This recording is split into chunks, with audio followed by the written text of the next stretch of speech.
Gusto ko lang pong damputin doon, Ma'am Arlene, yung mga katagang binanggit ninyo sa akin pong next question. Public office is public trust. So meaning, dito wala kayong sinisino, di ba? Tama, Yes. no? Okay. Pangalawa, sa kabuuan kanyo ng budget, the whole budget, you scrutinize it. So yun po ang aking pong panggagalingan dito. So sabi ho ninyo kanina, Madam Chair, na hindi nyo po napanood o nabasa yung transcript nung part 3 po nito pong interview kay VP Sara. Yung po bang part 2 nabasa ninyo, napakinggan ninyo? I'll be honest, Ted, hindi ako masyadong Okay. Sige. nanonood. Okay, sige po. Kasi nga siguro baka naiinis kayo. Tama yun eh. Pag ayaw mo, huwag mong panoorin, di ba? Pero ako po lamang dito, sabi ko nga po kahapon, ilalayo ko ang politika na issue dito. Ang akin is, ano ba sinasabi nung tao? Yung pong transcript nito, ito po nilalaman nung kanyang pahayag. Opo. Tungkol po ito sa budget ng DepEd sa classroom construction. Sabi niya rito, ito po kasi meron siyang prueba dito eh. May papel siya rito, NEP vis-a-vis GAA. Alam niyo ho yun? Okay, pati yung sinasabi din po na listahan na isinabmit ng mga kongresista. Ito, babasahin ko ha. Halimbawa, taong 2024, kung makikita nyo, ang approved na budget ng Office of the President para sa classroom construction ay 19 billion. Noong lumabas na ang House version ng Appropriations Bill ay naging 24 billion. So, approved 19 billion, paglabas sa House, naging 24 billion. At doon sa 24 billion na iyon, kung hanapin mo sa papel, kinuha nila ang 5 billion ng repairs ng classrooms at inilagay nila doon sa 19 billion para maging 24 billion siya. So, ang naiwan sa repairs sa kawawang mga classroom ay 1 billion. Kaya makikita nyo sa papel, nandyan yan, naging 24 billion. At hindi lang yan. Dahil noong 2023 ay hindi ako pumayag na hindi masunod yung DepEd na rules sa papaano mag-classroom construction based on need. Ang ginawa ngayong 2024, inattach nila ang listahan na kung saan gagawin ang mga classroom construction worth 17 billion. At ito nga daw po, binabanggit nga na ang ultimo DPWH hindi alam itong listahan na ito. So ang question is, kung totoo po, Madam Chair, na kayo po ay public office and public trust sa lahat po ng kawani ng gobyerno at ang pambuong budget po ang inyong sinusuri, hindi ba nararapat na suriin nyo ito? Dahil regardless of politics, mabigat itong akusasyon ni VP Sara na ito pong pondo para sa classroom construction ay mukha pong may hindi tamang pinupuntahan. Yes, Ted, oo. Totoo yan, no? Public office is a public trust. Talaga naman, ano? Kaya po yung pagbusisi doon sa budget nung classroom, sa totoo lang, inaangal na namin yan. Eh. Si Kong Franz lang madalas mag-raise yan, saka si Kong Raul Manuel. Okay. Kaugnay sa DepEd budget ng classrooms. Kulang na kulang talaga ang budget sa classrooms. Yan talaga problema ng mga even ng mga kongresista, no. I remember sila din ay nagrereklamo doon sa hindi naman nagagawa yung walang bagong building, kulang mga ganito, etc. Pero sa budget po niya, mas maganda sana kung nandun siya at natanong siya. Kasi kung ang pinag-uusapan natin, particular dun sa classroom, sana natanong yung mga particular issue na yan sa kanya at nakasagot, diba? Kasi gusto nating malinawan eh. So kung meron palang ganun, saan napupunta yon? Anong nangyari doon? Okay. Plus, yung mga accusation niya, kasi nag-bycam yan eh. Doon pa lang, malalaman mo na at doon pa lang, pwede ka nang umangal. Pwede bago naman, after naman sa amin, diretso sa Senate eh. So ibig sabihin, may imprimatur din ng Senado kung ganun yung nangyari. And the Senate should know that. Ganun yung yung Senado, alam nila kung ano yung nangyari at kung saan din nilagay yung pera. So dapat doon pa rin natanong na sa kanya, 'di ba? Okay. Yung issue na 'yan. Or di kaya na-divulge na 'yon. So maganda po sana talaga nandun siya nung hearing ng budget mismo. Opo. So, yung nga po. So, considering na siya hindi nasipot, 'di ba? Considering po na nagsabi niya na kahit ako zero budget, may bahala na kayo sa akin. Considering po yung ganung statement po ng VP, ano hong balak niyo? Kayo ba'y maghahain ng resolution dito to for another issue? Because this revelation, I think, will merit another resolution asking for an investigation, and this time, you can invite her again.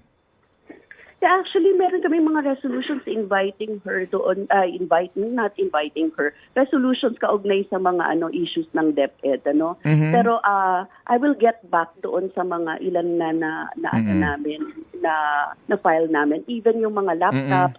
Actually, 2022, 2023 pa lang, meron na kaming mga ilang resolutions doon.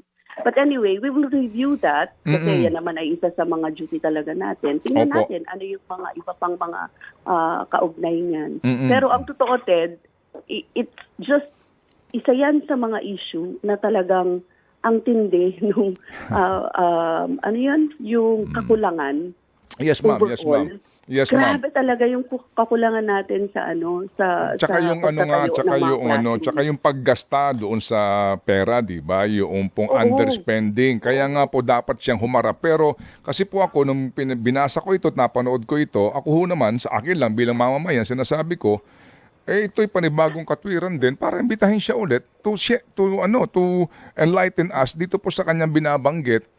Kasi kung hindi siya ulit sisipot, ako mismo, isipin ko na mukhang hindi ka seryoso dito sa iyong revelasyon na ito na may umano ay maaari tayong pagkahinalaan dito nga sa papalobo ng pondo ng classroom construction ng ilang pong mga kongresista. That's the point po, Madam Chair. Anyway, so ma'am, ito lang po, before ako magpasalamat sa inyo.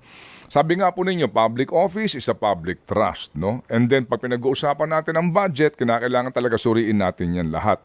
Hindi hubat sa nagdaang pong mga budget deliberation din, gawin ko itong halimbawa, para po sa budget ng House of Representatives, 2023 budget, no? Sa NEP, 16 billion lamang. Paglabas po ng GAA, 28 billion na. 11.6 billion ang naidagdag. 2023 ha. 2024 sa NEP, 16.5 billion lang. Paglabas ng GIA, 28 billion na. 12.1 billion, 73% ang in-increase. Tanong namin dito, kailan pa po nagkaroon ng open public hearing para pag-usapan po ang budget ng Kamara? Yeah, actually kasama yan sa dinidiscuss kapag deliberation ng budget. So nagkakaroon ng portion kung saan dyan ay... Kailan pa po ito? Kailan pa po ito pinag-usapan in open hearing at who defend the budget of the House? Ang nagde-defend po niyan ay member of the House din. Kasama siya doon sa plenary deliberation. Pero wala ito sa committee, ma'am? Wala ito sa committee? Sa committee, wala po sa committee. Oo. Ay bakit wala sa committee, ma'am? Bakit wala sa committee? Considering, ma'am, Madam Chair, na lahat ng departamento, lahat ng bureau, pinasisipot ninyo bakit pa pinag-uusapan na ang budget mismo ng Kamara, ba't walang committee hearing na para na mapapanood namin? Ano po siya? Kasama siya ng parang mga attached agencies din na dinideliberate. O nga wala po sa committee hearing yan. Anong attached agency? Anong attached agency? The House is one sole independent entity. Paano attached agency? Saan to naka-attach? Sa legislature, dalawa lang naman sila Senate and the House. Oo. But usually, nakalagay siya sa tawag dito, sa plenary deliberations nilalagay. Hindi pero wala sa committee. Wala sa committee, oo. But is that appropriate? Actually, that has been tradition. Yun. Doon tayo pupunta. Ito yung time-honored tradition. Di ba, ma'am? Ang tawag doon, time-honored tradition po ba tawag doon? Oo, but we do not believe in it. Kami sa Makabayan, we question everything. Yes, ma'am. Opo, kaya nga po kayo doon nagpoprotesta sa Office of the President, di ba? Sabi ho ninyo, bakit to? Yes. Bakit may parliamentary courtesy dito? Ba't may ganito? Dapat magtanong kami. So siguro kami ngayon na taong bayan, tatanong din, bakit ho sa Makabayan Block hindi kayo mag-invoke ng ibasura natin tong time-honored tradition o parliamentary courtesy at tumawag kayo ng committee hearing sa budget mismo ng Kamara? Actually, pwede naman i-entertain yung suggestion na yan. I will ask, no, pwede kami mag-meeting ng makabayan. Opo. O kaya po, mahirap itong gawin because you will be ostracized. Syempre, kasama yun, kabahagi yun. Palagi naman kaming ostracized. Hindi na kami bago dyan, Ted. Ibig sabihin, parang kahit naman anong gawin namin, we're in the opposition. Ganyan talaga yung Opo. Pero ma'am, just to stress the point, kayo mismo nagsasabi na walang imbitasyon ang Makabayan Block sa anumang committee hearing on the proposed budget of the House of Representatives. Oo, wala siya.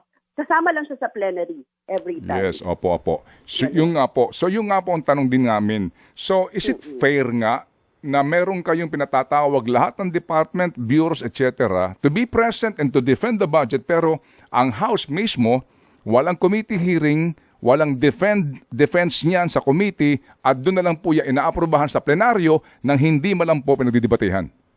Hindi, pinagdedebatehan siya. Actually, wala lang nagtatanong. ganun yung itsura niyan. Walang nagtatanong, walang parang katulad din sa Senate, ganyan din yung form nila, di ba? So, it passes, pero in-open sa plenary for deliberation. Opo. Yun sa plenaryo siya yung time na yun. Baka takot magtanong ang mga kongresista. Tapos kami, hindi naman namin nabubusisi kasi nga, ang dami rin namin inaasikaso. But anyway, that's a good point. Opo. Yes, ma'am. Actually, well taken point. Opo. Pero ma'am, kami ho dito, sincerely we appreciate your presence kasi tatado na lang kayo dyan eh. I mean, alam din po namin kung gaano kabigat ang trabaho nyo, kasi ang daming departamento, ang dami pong dapat busisiin, kayo po'y tatatlo laang, at sa panahon din po ng botohan, kami naman po'y tumatangkilik sa inyo pong consistent na boto. And we appreciate that, Madam Chair. Hindi po ako Madam Chair. At hindi ako magiging Madam Chair kasi minority ako. Yes, ma'am. Hindi po kasi dinadaan ko lang sa presiding officer na si Chacha. Okay. Third person po ako. Opo. Kung ako ang presiding chair, gagawin po kitang Madam Chair. Okay, sige. But I cannot do that. Okay. Anyway, sige po. So imparting po, Ma'am Arlene, dito po, ang atin lang po, paano ho namin ito ngayon maintindihan? By next week po, plenary na po ito. Yes, opo. So, puyat na nga kami. Opo, so plenary. Grabe, ang daming dokumento. Yes, ma'am. Mga ahensya. And sabi nga nila, ginusto mong maging miyembro niyan. So, yan ang mga kapalit niyan. Di ho ba, ha? So, ngayon pong aming katanungan, ma'am, ito po lang naman po tanong and we will respect kung ano pong inyong sagot dito. So, do we expect the members of the Makabayan to also scrutinize the budget of the House? Oh, yes. Oo. Kasama din naman yon sa ating duty. We will. Kasama yun palagi, no? Opo. Sige po. So, abangan po namin. At kung sino, Ted, ang magtatanong, di syempre mag-aano pa kami, mag-aalaman pa kami sa Makabayan. Kung sino pa yung mag-aano. Opo. Ang hinahanap ko po sa inyo, yung inyong minority leader. Ay, baka sa nasa district po. Okay. Paano naging district? Party list siya. True. Sige. Pinakabagong video ni VP Sara, ito pong pangatlo na sinasabi niya nga po na may kinalaman daw po ang grupong Makabayan Block doon po sa pagpapatanggal ng confidential funds ng OVP. Actually, snippets lang ang nakita ko. Mga snippets lang. Opo. Sige po. But anyway, oo. Gusto niyo pong basahin ko po mismo yung sinabi po ni VP Sara? Oo, ito po ang sabi niya dito. Kung babalik tayo noong nakaraang taon, ay ang sinasabi po ay bukod po doon doon sa pagtanggal ng confidential funds, meron din sinasabi na impeachment. Sabi niya po dito, kung babalik tayo noong nakaraang taon, nagsalita na at nagsabi na pag-uusapan yung impeachment. Pero doon po muna tayo, doon sa issue po nitong budget na di umano'y may pakikipag-collaboration or ugnayan daw po kayo sa ilang members ng Congress. Ano po ang tugon nyo dito? Alam nyo po, outright, sasabihin ko sa inyo, wala. Kasi during that time nga, kahit yung last year, napakahirap talaga nung ginawa namin. Para kaming nung sa deliberation, dinadrum down, 'di ba? Sobra yung ayaw ipalabas yung issue ng confidential funds ng OVP. So talagang ang hirap ng ginagawa namin ng time na yon sa Makabayan. Kaya parang kung sinasabi nila na merong mga pakikipag-usap, etc., wala po yun. Walang pakikipag-usap na nangyari. Nadidelulo na ang ating Vice President. If that is a timeline na sinasabi niya na gano'n, ngayon, syempre, towards the, nagtatanong ang mga kongresista. They were asking, bakit ganito? Anong nangyari? Etc. They were curious. Kaya nga ngayon, as of now, na naisip na nila siguro, nakita na nila, sandali, may basihan. Ano to? Bakit gano'n? 'Di ba?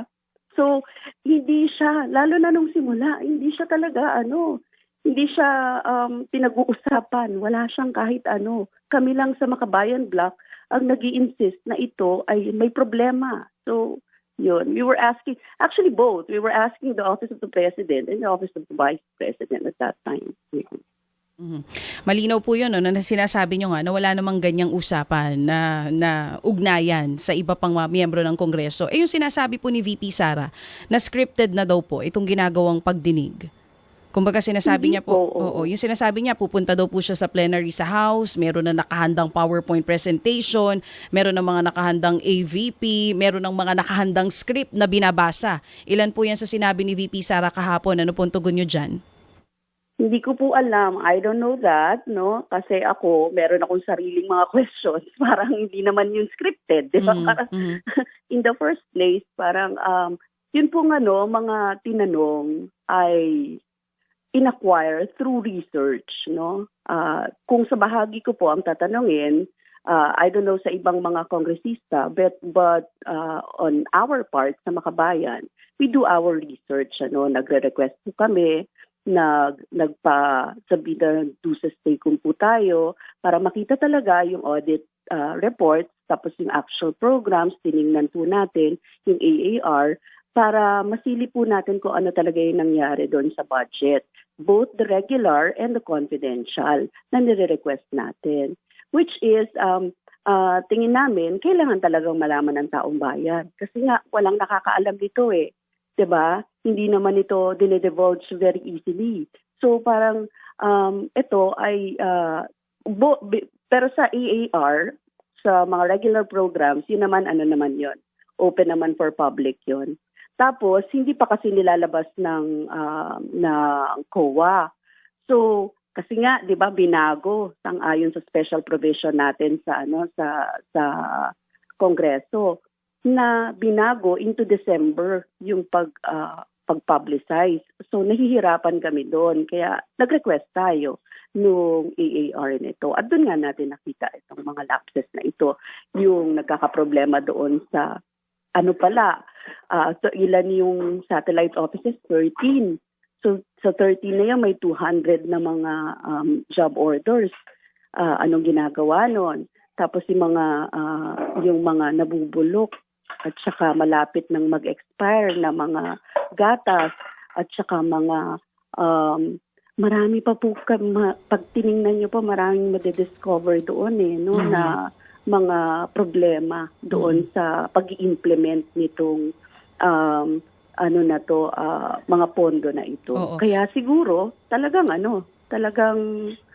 it's about time na tingnan natin yung budget na yan. Kung nabanggit niyo yung tungkol dun sa satellite office na pag-usapan yan during the hearing, tama ba? Ito yung unang beses na ang Office of the Vice President nagkaroon ng iba't ibang satellite office sa mga lugar? Kasi kaya nga ang sinasabi niya pinupoliticize siya, 'di ba? Tingin ko siya nagpo-politicize kasi Luzon, Visayas, Mindanao yung yung offices eh. And napakalaki nung milyon-milyon yung renta sa pondo noon. So first time 'yan kasi I remember si VP Lenny, isa lang ang ang kanyang office. And she's asking for that rental lang for the whole year. Tapos may mga gamit, etc. Kaya nga nung time niya, sinabi namin, anong kulang? Sasakyan. Kasi hindi nga daw siya makakaikot sa pagkaano. So sinabi namin, taas yung budget niya sa ganito. Yun. So kay VP Sara ngayon, for 2 years, this past 2 years, yan yun. Meron kang ilan yun? 13 satellite offices. na malalaki, tapos may 200 na mga na mga job orders na gumagawa ng social services. Then when we ask about the social services, ako particular, nung tinignan ko yung Magnegosyo Taday, siya, underutilized siya. 600 billion lang ang na 600,000 lang ang na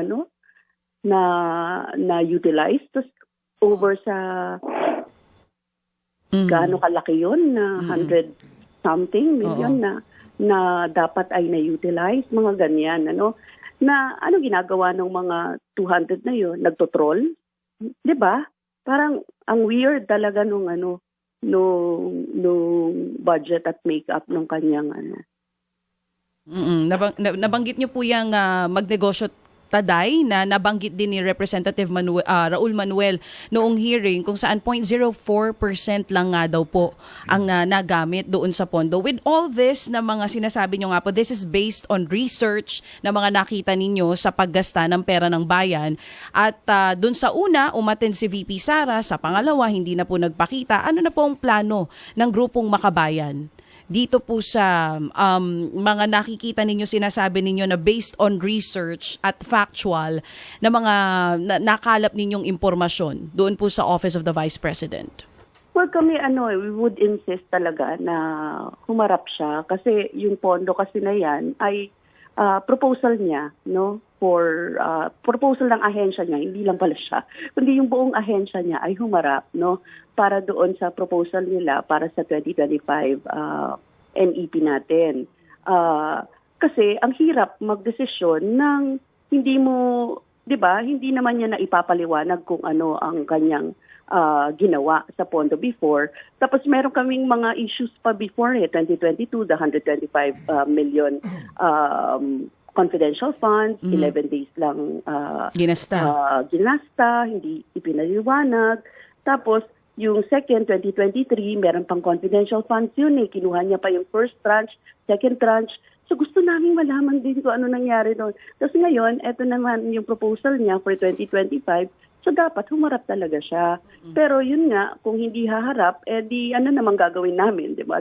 Lalo na sa Makabayan, minority kami, nasa opposition pa kami, hindi ang kaya lang namin ay i-push siya at sabihin sa kanya, constitutional duty mo yan. And if you believe in your constitutional duty na sinumpaan mo, di dapat humarap ka. And public service is a public trust. Dapat alam niya kung anong konsekwensya, kung anong mangyayari after this.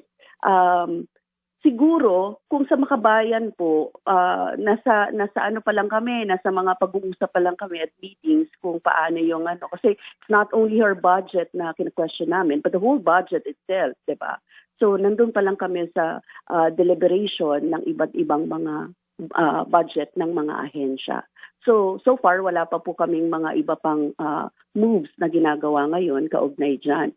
But I believe ang Committee on Appropriations ay nag-executive meeting na kaugnay dyan. At baka soon, officially, magbigay sila ng paliwanag kung ano ang nangyari dyan sa OVP budget.